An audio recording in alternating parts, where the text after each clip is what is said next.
Bismillahirrahmanirrahim. Assalamu alaikum student. I am Professor Nisar Ahmed Nisar and you are watching my YouTube channel Chemistry Super King. Dear student, आज हम ईटा session में theories of covalent bond and shape of molecule chapter के previous ईटा paper MCQs discuss कर रहे हैं। इससे पहले भी एक वीडियो इस चैप्टर के प्रीवियस पेपर एमसीक्यूज पे आ चुकी है। अगर आपने वो नहीं देखी, डिस्क्रिप्शन में उसका लिंक मौजूद है, आप उसे देख सकते हैं। उस वीडियो में हमने 15 एमसीक्यूज डिस्कस किए थे। तो स्टूडेंट अगले एमसीक्यूज डिस्कस करते हैं। इनका पैटर्न ये होगा कि आप पहले खुद ट्राई करें पॉज करके, फिर मेरा सोल्यूशन देखें।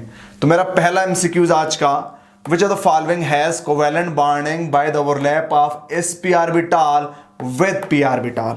यानी इस एमसीक्यूज में आपने क्या करना है, वो सेंट्रल एटम आइडेंटिफाई करना है जिसमें sp हाइब्रिडाइजेशन हो, और साथ वो एटम आइडेंटिफाई करना है जिसका अनहाइब्रिड ऑर्बिटल p हो। तो स्टूडेंट क्या करेंगे, पहले आप खुद ट्राई करें। ये एमसीक्यूज मेडिकल 2013 में आया हुआ है। पहला ऑप्शन है हमारा BF3, दूसरा ऑप्शन है वाटर, तीसरा ऑप्शन है BCl2 और चौथा ऑप्शन है NH3। तो स्टूडेंट इसमें दो तरीके हो सकते हैं। एक तरीका ये हो सकता है कि आप सेंट्रल एटम पे जाएं पहले, जब सेंट्रल एटम पे दो सेंट्रल एटम की sp हो जाए तो फिर आप अगले ऑप्शन पे देखेंगे। अगर इन सब में सिर्फ एक सेंट्रल एटम की sp हो तो फिर बाकी देखने की जरूरत ही नहीं है, क्योंकि एक की sp है तो इसका मतलब उसके साथ ही p होना चाहिए। या दूसरा तरीका यह कि आप साइड एटम पे जाएं जिसमें साइड एटम p होगा। जब साइड एटम p होगा तो फिर अगर एक का ही p हुआ, साइड एटम का ऑर्बिटल बॉन्डिंग में इन्वॉल्व एक का ही p होगा, तो फिर आपको बाकी में जाने की जरूरत नहीं है। अगर दो के p हो गए तो फिर आपको सेंट्रल पे जाना पड़ता है। इन दोनों मेथड में से जो भी आप अप्लाई करें, हम अप्लाई करते हैं सेंट्रल वाले की। तो स्टूडेंट यहां पे सेंट्रल एटम बोरान है, बोरान के साथ कितने फ्लोरीन अटैच हैं? 3 फ्लोरीन अटैच हैं। अब स्टूडेंट इसके दो तरीके हैं। एक तरीका है फार्मूला, एक तरीका है कि आपको आइडिया हो कि बोरान के वैलेंस शेल में 3 इलेक्ट्रॉन होते हैं और 3 बॉन्ड बनाए हैं फ्लोरीन के साथ। तो जब कोई सेंट्रल एटम 3 बॉन्ड बनाए और उसके कोई लोन पेयर ना हो, bond pair plus lone pair अगर 3 आ जाए sp2 हाइब्रिडाइजेशन, तो यहां पे बोरान के पास कोई लोन पेयर नहीं है, तो स्टूडेंट 3 ही बॉन्ड पेयर हैं, तो इसका हाइब्रिड ऑर्बिटल 3 होते हैं, इसमें sp2 हाइब्रिडाइजेशन है। अब sp2 नहीं, उसने कहा sps, तो इसका मतलब ये नहीं हो सकता। स्टूडेंट वाटर में मेरे पास सेंट्रल एटम ऑक्सीजन है, 2 बॉन्ड पेयर हैं, 2 लोन पेयर हैं, 2 + 2 4। जब bond pair plus lone pair 4 हो जाएं तो sp3 हाइब्रिडाइजेशन होती है। तो यहां पे सेंट्रल एटम की हाइब्रिडाइजेशन sp3 है, ये भी ऑप्शन नहीं हो सकता। नेक्स्ट आओ स्टूडेंट BCl2। स्टूडेंट देखें बेरिलियम के वैलेंस शेल में 2 इलेक्ट्रॉन होते हैं, दोनों ने बॉन्ड बनाए हैं। बेरिलियम के पास कोई लोन पेयर ऑफ इलेक्ट्रॉन नहीं है। जब bond pair plus lone pair, bond pair 2 है, एक क्लोरीन के साथ, एक दूसरे क्लोरीन के साथ, लोन पेयर नहीं है, bond pair plus lone pair 2, तो इसकी हाइब्रिडाइजेशन होती है sp। तो यहां पे sp हाइब्रिडाइजेशन है, यहां पे sp3 है, यहां पे sp2 है। अमोनिया में आ जाए स्टूडेंट, सेंट्रल एटम नाइट्रोजन है, नाइट्रोजन का एटॉमिक नंबर 7 होता है, पहले शेल में 2, दूसरे में 5। 5 में से 3 बॉन्डेड पेयर है, एक लोन पेयर है, bond pair plus lone pair 4 हैं, तो sp3 हाइब्रिडाइजेशन। तो हमें क्या कहा गया है कि sp ऑर्बिटल विद p, तो बाकी किसी में sp है ही नहीं है, तो इसका मतलब हमें इस पे जाने की जरूरत ही नहीं है। तो यही हमारा ऑप्शन बनेगा, sp इसी में है। अगर आप देखना चाहते हैं तो क्लोरीन का एटॉमिक नंबर 17 होता है, आखिरी इलेक्ट्रॉनिक कॉन्फ़िगरेशन होती है 3p5। अब स्टूडेंट क्या होता है, 3p5 में से 3px2, 3py2 एंड 3pz1, ये जो पार्शियल फील्ड ऑर्बिटल है p क्लोरीन का, ये बेरिलियम के हाइब्रिड ऑर्बिटल से हेडवाइज ओवरलैप करेगा। बेरिलियम सेंट्रल एटम है, इसके पास 2 हाइब्रिड ऑर्बिटल हैं, चूंकि हाइब्रिडाइजेशन sp है। एक क्लोरीन का अनहाइब्रिड ऑर्बिटल ऐसे और दूसरे क्लोरीन का अनहाइब्रिड ऑर्बिटल ऐसे ओवरलैप करेगा, तो हमारे पास बेरिलियम और क्लोरीन के दरमियान 2 सिग्मा बॉन्ड बन जाएंगे। तो ये हमारा ऑप्शन था जी। स्टूडेंट नेक्स्ट एमसीक्यू है हमारे पास, in which of the following bond angle is maximum, in which of the following bond angle is maximum. पहले खुद ट्राई करें स्टूडेंट, मेडिकल 2013 में आया हुआ है, methane, beryllium chloride, ammonia, boron trifluoride. अब स्टूडेंट बॉन्ड एंगल का हमें कैसे पता चलता है, वेस्पर से भी पता चलता है, हाइब्रिडाइजेशन से भी पता चलता है। मीथेन, तो आपको पता है कि जो मीथेन होता है CH4, तो मीथेन में sp3 हाइब्रिडाइजेशन है। तो sp3 हाइब्रिडाइजेशन है, सारे बॉन्डेड पेयर हैं। तो मीथेन का बॉन्ड एंगल स्टूडेंट क्या होगा 109.5 डिग्री या 109.28 मिनट, 109 डिग्री 0.28 मिनट, ये भी ठीक होता है। अब beryllium chloride BCl2 student sp hybridization है। BCl2 में बॉन्ड एंगल होता है 180 का, 180 का लिनियर शेप में 180 का। अब स्टूडेंट ऑल ऑफ दिस का ऑप्शन नहीं है। Ammonia sp3 hybridization, 3 bond pair, 1 lone pair आने से बॉन्ड एंगल कम होते हैं, तो 107.5। बोरान ट्राइफ्लोराइड स्टूडेंट, अमोनिया के अंदर बॉन्ड एंगल होगा 107.5 और बोरान ट्राइफ्लोराइड में sp2 हाइब्रिडाइजेशन है, सारे बॉन्डेड पेयर हैं 120। तो किस में मैक्सिमम हुआ आप खुद बता सकते हो स्टूडेंट, किस में मैक्सिमम बॉन्ड एंगल हुआ? That is beryllium chloride bond angle. ये वेस्पर से भी एक्सप्लेन हो सकता है, हाइब्रिडाइजेशन से भी एक्सप्लेन हो सकता है। नेक्स्ट बात करता हूं student, what is the bond order in fluorine according to MOT के मुताबिक फ्लोरीन का बॉन्ड एंगल क्या है? स्टूडेंट जरा गौर करना, मैंने आपको बताया था नाइट्रोजन में मॉलिक्यूल में 14 इलेक्ट्रॉन होते हैं, बॉन्ड ऑर्डर 3 होते हैं। 2 इलेक्ट्रॉन बढ़ने से एक बॉन्ड ऑर्डर कम होता जाएगा। जब 16 इलेक्ट्रॉन होंगे तो बॉन्ड ऑर्डर 2, जब 18 होंगे बॉन्ड ऑर्डर 1, जब 20 होंगे बॉन्ड ऑर्डर 0। इसी तरह उल्टा जाएं, जब 12 होंगे बॉन्ड ऑर्डर 2, 10 होंगे बॉन्ड ऑर्डर 1, 8 होंगे बॉन्ड ऑर्डर 0। तो 14 से पीछे भी 2 इलेक्ट्रॉन आने से एक बॉन्ड ऑर्डर कम होगा और आगे भी। तो 18 जब इलेक्ट्रॉन आएंगे बॉन्ड ऑर्डर 1 होना चाहिए। फ्लोरीन का एटॉमिक नंबर 9 है, दूसरे फ्लोरीन का भी एटॉमिक नंबर 9 है। एक में भी 9 इलेक्ट्रॉन, दूसरे में भी 9 इलेक्ट्रॉन। कितने इलेक्ट्रॉन हो गए? 18 इलेक्ट्रॉन हो गए। जब 18 इलेक्ट्रॉन हो गए तो कितना बॉन्ड ऑर्डर आएगा? 1 आएगा। अब आपको MOT डायग्रामें बनाने की जरूरत नहीं है, आपको ट्रैक्स आनी चाहिए। तो स्टूडेंट हमारे पास बॉन्ड ऑर्डर क्या होगा? 2, 3, 1, 1.5। तो करेक्ट ऑप्शन हमारा क्या है? करेक्ट ऑप्शन हमारा 1 ऑप्शन है। स्टूडेंट अगर हमारे पास होता F2 प्लस इलेक्ट्रॉन हम काउंट करते, वही बात, एक इलेक्ट्रॉन निकला हुआ 17 इलेक्ट्रॉन, देखें 16 पे 2, 16 से एक इलेक्ट्रॉन और हुआ 17 इलेक्ट्रॉन, तो 2 से 0.5 कम होगा। चूंकि यहां पे जब आप जाएंगे 14 से ऑनवर्ड, तो एक इलेक्ट्रॉन आने से 0.5 बॉन्ड ऑर्डर कम होता जाएगा, 2 इलेक्ट्रॉन आने से बॉन्ड ऑर्डर 1 कम होता जाएगा। तो अगर Fe2 प्लस होता तो 1.5 होता। इसी तरह स्टूडेंट अगर Fe2 माइनस होता, Fe2 माइनस का मतलब 19 इलेक्ट्रॉन, यहाँ पे 18 हैं, तो यहाँ पे 0 है, 18 और 20 के दरमियान 19 है, 1 और 0 के दरमियान 0.5 है। Fe2 माइनस का 0.5 बॉन्ड ऑर्डर होता। नेक्स्ट मेरे पास MCQs है, which type of hybridization carbon atom undergo in the formation of ethyne?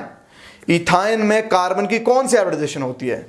तो स्टूडेंट इथाइन का फार्मूला अगर आपको पता है, इथाइन का फार्मूला होता है कार्बन ट्रिपल बॉन्ड कार्बन। अब ये कार्बन दूसरे 2 एटमों से अटैच है। ऑर्गेनिक केमिस्ट्री में जब कार्बन दूसरे 2 एटमों से अटैच हो, sp हाइब्रिडाइजेशन होती है।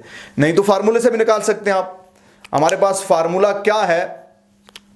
हमारे पास हम फार्मूले से भी फाइंड कर सकते हैं, इसकी हाइब्रिडाइजेशन फार्मूले से भी फाइंड हो सकती है। क्या फार्मूले से फाइंड हो सकती है student? Bond pair plus lone pair. तो स्टूडेंट ये बॉन्ड पेयर, मल्टीपल बॉन्ड, एक बॉन्ड हम लेंगे, 1 और 1, 2 बॉन्ड पेयर हैं, यानी sigma bond plus lone pair हम लेते हैं बेसिकली। तो जब 2 हो तो फिर क्या होती है? sp। क्या हाइब्रिडाइजेशन होती है? sp। तो स्टूडेंट यहां पे हम क्या करेंगे? यहां पे हमारे पास क्या होगा कि जब कार्बन ट्रिपली बॉन्डेड होता है, sp हाइब्रिडाइजेशन होती है। तो स्टूडेंट हमारा ऑप्शन बनेगा B option is our what? B option is our correct option. B option हमारा स्टूडेंट क्या होगा? करेक्ट ऑप्शन होगा। तो ये कुछ MCQs थे स्टूडेंट, और MCQs पे बात करता हूं। लेकिन अगर आपने मेरा चैनल सब्सक्राइब नहीं किया, केमिस्ट्री सुपर किंग को सब्सक्राइब करें, दोस्तों के साथ शेयर करें और कमेंट सेक्शन के अंदर फीडबैक लाजमी दें। हर स्टूडेंट पे लाजम है कि वो अपना फीडबैक दे, और कोई भी प्रॉब्लम हो पूछिएगा, इंशाल्लाह आपके सवालों का जवाब दिया करूंगा। बात करते हैं नेक्स्ट एमसीक्यूज पे। स्टूडेंट नेक्स्ट एमसीक्यूज पे बात करते हैं। Molecular orbital are generally considered as, ये एमसीक्यूज ईटा 12 के अंदर आया हुआ है। Option 1 localize, delocalize, normalize, none of these. तो स्टूडेंट याद रखना मॉलिक्यूलर ऑर्बिटल आमतौर पे लोकलाइज्ड होते हैं, ये अपनी पोजीशन चेंज नहीं कर सकते। तो किसी मॉलिक्यूल के अंदर जौन सी पोजीशन मॉलिक्यूलर ऑर्बिटल की होती है वो ही रहती है। तो जब कोई इलेक्ट्रॉन, कोई ऑर्बिटल दो एटम के दरमियान अपनी पोजीशन चेंज न करे, उनको लोकलाइज्ड ऑर्बिटल या लोकलाइज्ड इलेक्ट्रॉन कहते हैं। तो याद रखिएगा molecular orbital are always localized. तो हमारा स्टूडेंट कौन सा ऑप्शन बनेगा? ऑप्शन ए बनेगा। नेक्स्ट स्टूडेंट हमारे पास है which is the least polar molecule. Medical 2012 में आया है HF, HI, HCl, HBr। कौन सा लीस्ट पोलर है? तो पोलर का कैसे पता चलता है? पोलर का पता चलता है हमें डाइपोल मोमेंट से। प्रैक्टिकली, थ्योरेटिकली हमें कैसे पता चलता है? दो बॉन्डेड एटम के दरमियान इलेक्ट्रोनेगेटिविटी के डिफरेंस है। दो बॉन्डेड एटम के दरमियान जितना ज्यादा इलेक्ट्रोनेगेटिविटी का डिफरेंस होगा, मॉलिक्यूल उतना ज्यादा पोलर होगा। अगर स्टूडेंट एक एटम हर मॉलिक्यूल में सेम हो, तो फिर दूसरे एटम की इलेक्ट्रोनेगेटिविटी ज्यादा होने से पोलैरिटी ज्यादा होगी। यहां पे भी हाइड्रोजन है, यहां पे भी हाइड्रोजन है, यहां पे भी हाइड्रोजन है, यहां पे भी हाइड्रोजन है। अब देखें एक एटम कांस्टेंट है, तो डिफरेंस किस में ज्यादा होगा? जिसमें दूसरे एटम की इलेक्ट्रोनेगेटिविटी ज्यादा हो। तो फ्लोरीन की इलेक्ट्रोनेगेटिविटी सबसे ज्यादा है, तो ये मॉलिक्यूल सबसे ज्यादा पोलर है। आयोडीन की इलेक्ट्रोनेगेटिविटी सबसे कम है हैलोजन में, तो ये मॉलिक्यूल सबसे कम पोलर है। तो लीस्ट पोलर मॉलिक्यूल वो होगा जिसमें बॉन्डेड एटम के दरमियान इलेक्ट्रोनेगेटिविटी का फर्क कम हो। इन दो एटमों में इलेक्ट्रोनेगेटिविटी का फर्क 1.9 है, यहां पे 0.4 है, यहां पे हमारे पास 0.9 है, यहां पे हमारे पास 0.7 है। तो स्टूडेंट सबसे कम इलेक्ट्रोनेगेटिविटी का डिफरेंस HI के अंदर है, तो ये लीस्ट पोलर मॉलिक्यूल है। नेक्स्ट हमारा एमसीक्यूज है select the correct order in ionic behaviour. Medical 11 के अंदर ये आया हुआ है। स्टूडेंट याद रखिएगा हमारे पास आयोनिक बिहेवियर का ऑर्डर क्या होता है। आयोनिक बिहेवियर दो चीजों पर डिपेंड करता है, एक कैटायन साइज, एक एनायन साइज। कैटायन का साइज जितना छोटा होगा उतना आयोनिक बिहेवियर कम होगा। याद रखना कैटायन का साइज जितना छोटा होगा आयोनिक बिहेवियर उतना कम होगा, कोवेलेंट बिहेवियर उतना ज्यादा होगा। तो चूंकि यहां पे कैटायन एल्यूमिनियम सब में सेम है, इस वाली बात खत्म होगी। अब आयोनिक बिहेवियर याद रखना, कैटायन का साइज बड़ा होने से आयोनिक बिहेवियर ज्यादा होता है। अब स्टूडेंट एनायन उलट करेंगे, एनायन का साइज जितना छोटा होगा उतना आयोनिक बिहेवियर ज्यादा होगा, कोवेलेंट बिहेवियर कम होगा। तो यहां पे एनायन के साइज पे बात डिपेंड करेगी। एनायन हमारे पास फ्लोराइड है, तो स्टूडेंट एनायन हमारे पास क्लोराइड है, एनायन हमारे पास ब्रोमाइड है, एनायन हमारे पास आयोडाइड है। तो मैंने क्या बात की कि कैटायन का साइज छोटा होगा, आयोनिक बिहेवियर कम होगा। एनायन का साइज छोटा होगा, आयोनिक बिहेवियर ज्यादा होगा। ये पॉइंट सिर्फ आपने याद रखना है। अब स्टूडेंट एनायन के साइज पे बात चलेगी। सबसे छोटा जिस एनायन का साइज होगा वहां पे आयोनिक बिहेवियर ज्यादा होगा, चूंकि कैटायन सब में सेम है। तो सबसे छोटा साइज किसका होता है? फ्लोराइड का, फिर हमारे पास क्लोराइड का, फिर हमारे पास ब्रोमाइड का, फिर हमारे पास आयोडाइड का। तो फ्लोराइड का आयोनिक बिहेवियर ज्यादा होगा क्लोराइड से, जिसका ज्यादा होगा ब्रोमाइड से, जिसका ज्यादा होगा आयोडाइड से। तो स्टूडेंट इस ऑर्डर को तलाश करते हैं। Fluoride is greater than bromide, नहीं, क्लोराइड होना चाहिए। ये यहाँ पे रंग हो गया, क्लोराइड का हाईएस्ट हो नहीं सकता। यहाँ पे भी क्लोराइड है पहले नंबर पे। देखें पहले नंबर पे किसको होना चाहिए? फ्लोराइड। ये दोनों ऑप्शन पहले ही आउट हो गए। यहाँ पे दोनों में फ्लोरीन है पहला ऑप्शन, ये ठीक है। अब दूसरे पे जाएं, दूसरा ये ठीक है, यहाँ पे गलत है। तो अब इसका मतलब है नन ऑफ दीज का ऑप्शन नहीं है, तो फिर पहले दो ठीक है, तो यही ठीक होना चाहिए। देखें फ्लोराइड, क्लोराइड, ब्रोमाइड, आयोडाइड। तो C is our what correct option. मैंने आपको लॉजिक से बात समझा दी। स्टूडेंट नेक्स्ट हमारा एमसीक्यूज है कि according to MOT most unstable molecule is. MOT के मुताबिक बहुत ज्यादा अनस्टेबल इनमें से कौन सा है? तो स्टूडेंट मैंने आपको एक सिग्निफिकेंस पढ़ाई थी एमओटी की। अगर आपने एमओटी वाली वीडियो नहीं देखी, ये बहुत ही इंपॉर्टेंट वीडियो, उसमें बहुत ज्यादा शार्ट ट्रिक हैं, उसमें बाबा ट्रिक मैंने आपको समझाई हुई है, उसमें टेक्निक समझाई हुई है कि देखते ही बॉन्ड ऑर्डर कैसे फाइंड करेंगे। तो स्टूडेंट बॉन्ड ऑर्डर कम होगा मॉलिक्यूल अनस्टेबल होगा, बॉन्ड ऑर्डर ज्यादा होगा मॉलिक्यूल स्टेबल होगा। हमें बॉन्ड ऑर्डर फाइंड करना है। तो स्टूडेंट हमें पता है कि हीलियम बाबा हमारे पास है बाबा।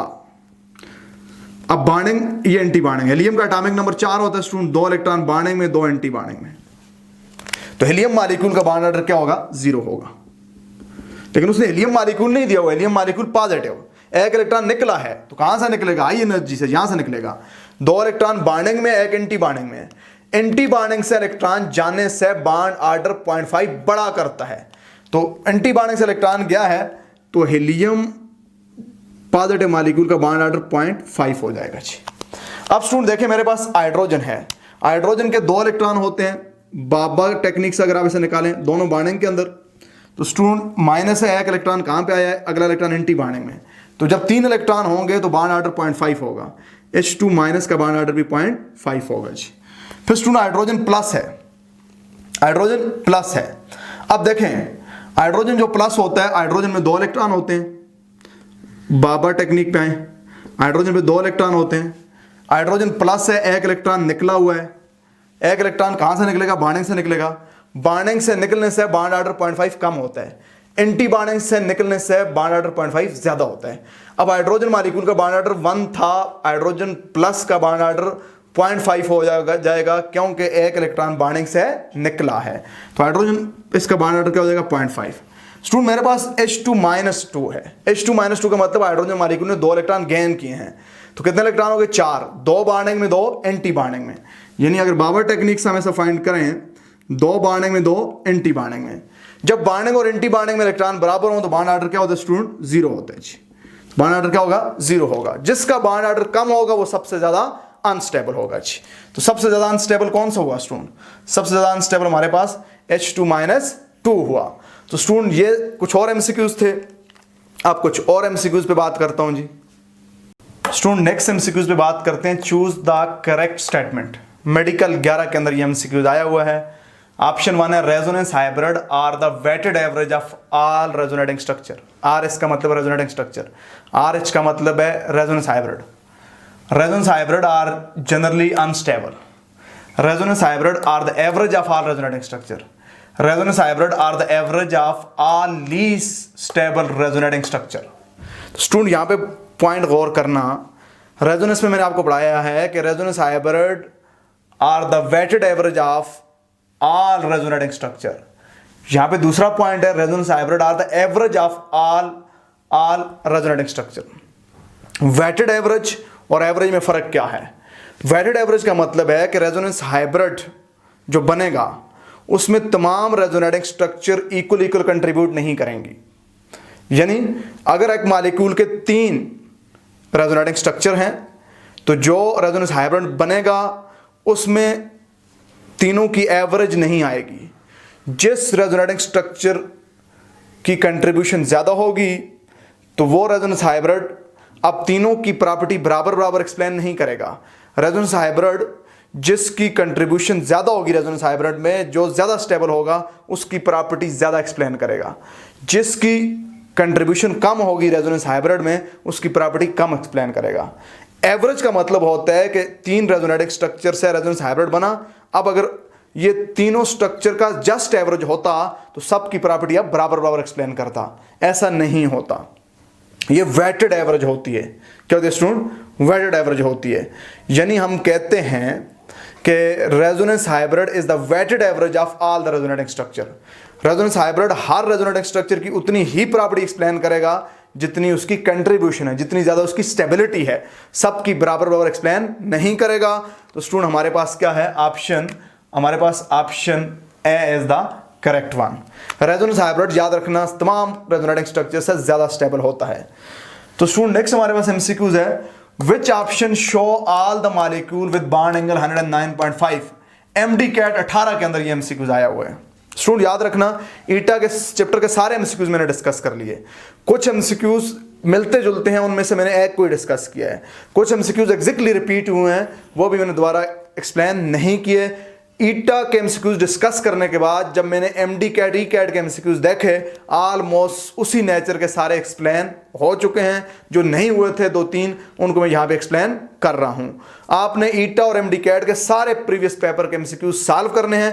कहीं पे कोई इश्यू आए तो स्टूडेंट कमेंट सेक्शन के अंदर पूछना। याद रखना व्हाट्सएप वाले जो आप क्वेश्चन करते हैं वो मेरे लिए मुश्किल हो जाते हैं, चूँकि रोज़ाना 100-150 बच्चों का व्हाट्सएप पे क्वेश्चन आते हैं, तो सारों को पिक करना मेरे लिए मसला होता है।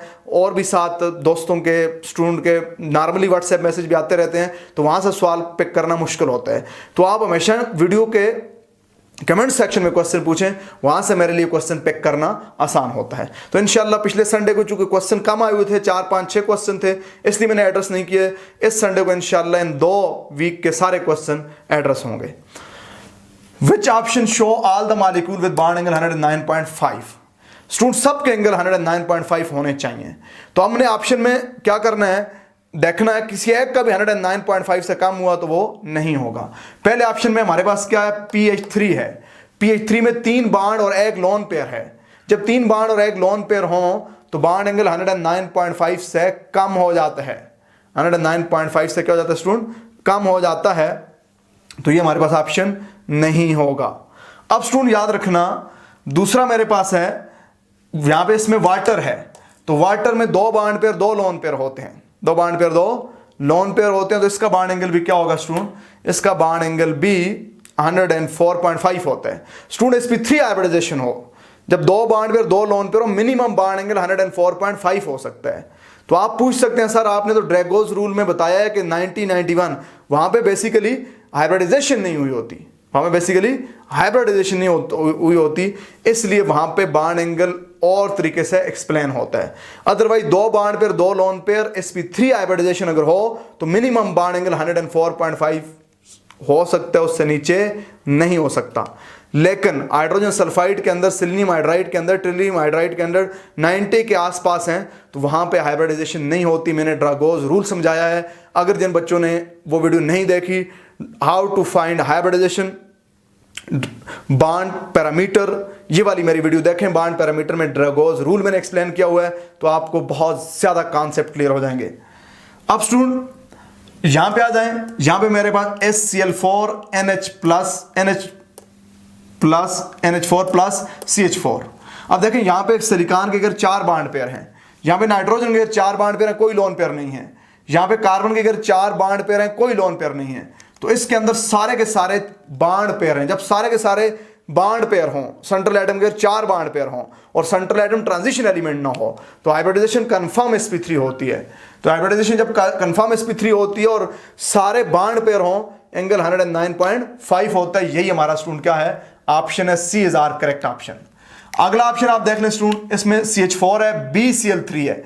तो BCl3 में बोरान सेंट्रल एटम है, 3 बॉन्ड पेयर हैं, कोई लोन पेयर नहीं है, sp2 हाइब्रिडाइजेशन है, तो 120 का एंगल होगा। सब में बॉन्ड एंगल 109.5 किस में है, C इज करेक्ट ऑप्शन। अगला MCQ स्टूडेंट इससे मिलता जुलता है जी। याद रखना इस चैप्टर में सबसे ज्यादा MCQs वेस्पर और हाइब्रिडाइजेशन पे आ रहे हैं। Which of the following does not have tetrahedral arrangement of electron pair? ये MCQs ECAT 17 में आया है। किस में इलेक्ट्रॉनों की अरेंजमेंट टेट्राहेड्रल नहीं है?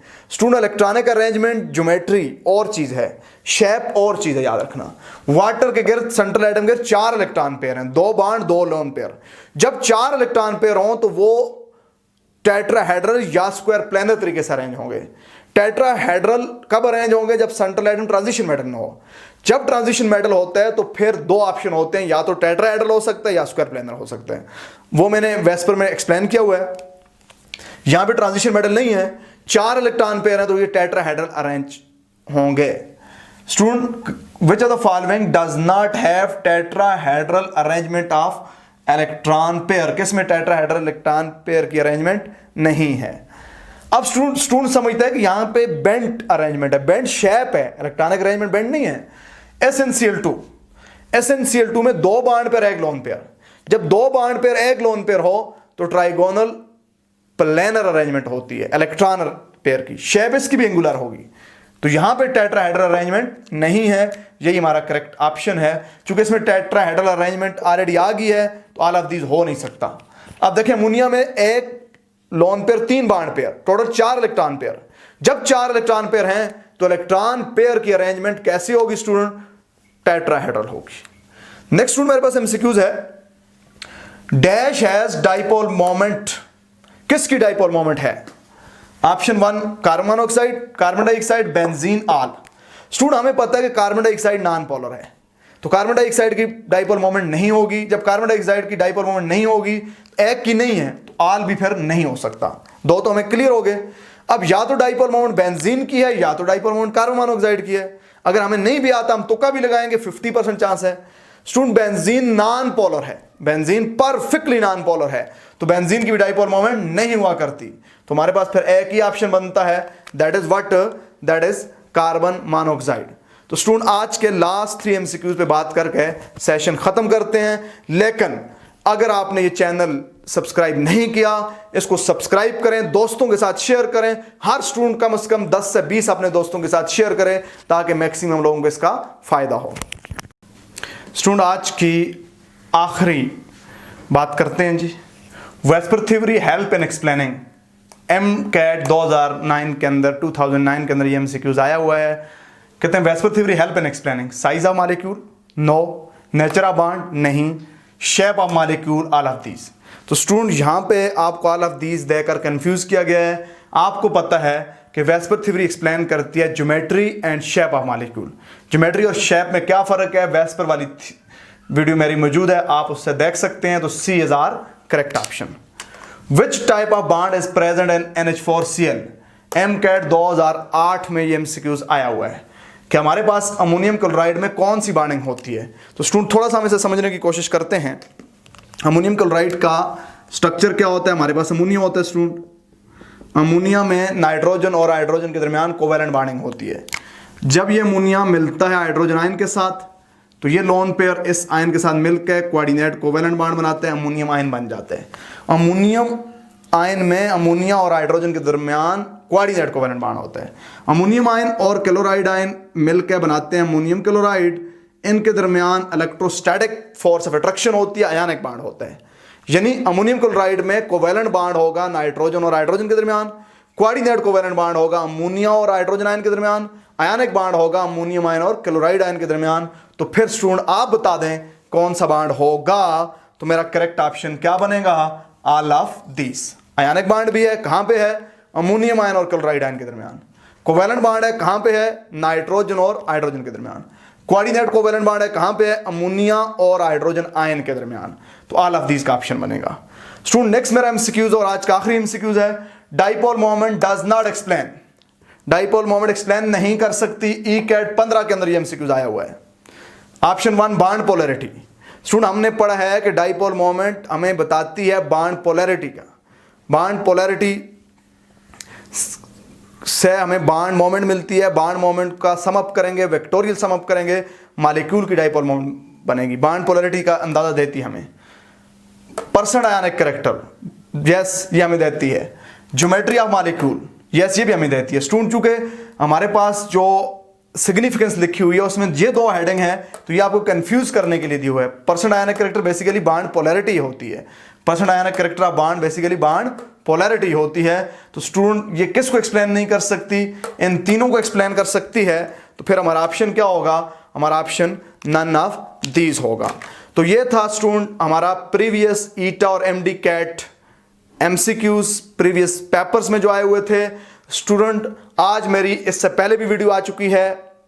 वो कौन सी वीडियो आई है, वो सेकंड ईयर कोर्स से वीडियो आई हुई है। वो ईटा और कॉलेज दोनों स्टूडेंट के लिए यूजफुल है और उसमें बहुत कुछ है। अगर आपने नहीं देखी तो आपने एटॉमिक रेडियस एंड ट्रेंड्स के नाम से वो वीडियो मौजूद है, आप उसे लाजमी देखिएगा। खास तौर पे अगर आप ईटा के स्टूडेंट हैं तो उसमें बहुत कुछ ट्रिक्स हैं आपके पास। मेरी हर वीडियो एंड तक देखा करें, एंड पे उस पर टेक्निक्स होती हैं, ट्रिक्स होती हैं, टेक्निकल पॉइंट होते हैं। इंशाल्लाह आप अगर मेहनत करेंगे तो कोई वजह नहीं है कि आप कामयाब ना हो, आप केमिस्ट्री में बहुत ज़्यादा अपना लेवल इंप्रूव ना कर पाएँ। फिर भी कोई इश्यू हो कमेंट सेक्शन के अंदर क्वेश्चन पूछिएगा, अपनी सजेशन दीजिएगा और स्टूडेंट को भी इस चैनल के बारे में मतलब कीजिएगा। Thank you very much.